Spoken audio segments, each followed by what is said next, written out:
শেখ হাসিনা এখনো বাংলাদেশের প্রধানমন্ত্রী। সামাজিক যোগাযোগ মাধ্যমে ডোনাল্ড ট্রাম্পের নামে ছড়িয়ে পড়া এ কথা মিথ্যা। যুক্তরাষ্ট্র নবনির্বাচন প্রেসিডেন্ট ডোনাল্ড ট্রাম্প শেখ হাসিনাকে নিয়ে এ ধরনের কোনো মন্তব্য করেননি। বিষয়টি সত্য যাচাই করার এই তথ্য জানিয়েছে বার্তা সংস্থা এএফপি।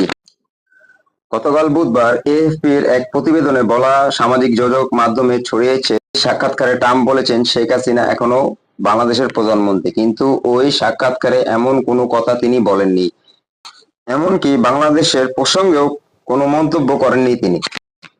এএফপির প্রতিবেদনে বলা হয়, একটি বিপ্লবের মধ্য দিয়ে বাংলাদেশের সাবেক স্বৈরশাসক শেখ হাসিনা সরকারের উৎখাতের কয়েক মাস পর সামাজিক যোগাযোগ মাধ্যমে একাধিক পোস্টের মিথ্যা দাবি করেছে যুক্তরাষ্ট্র নবনির্বাচন প্রেসিডেন্ট ডোনাল্ড ট্রাম্প।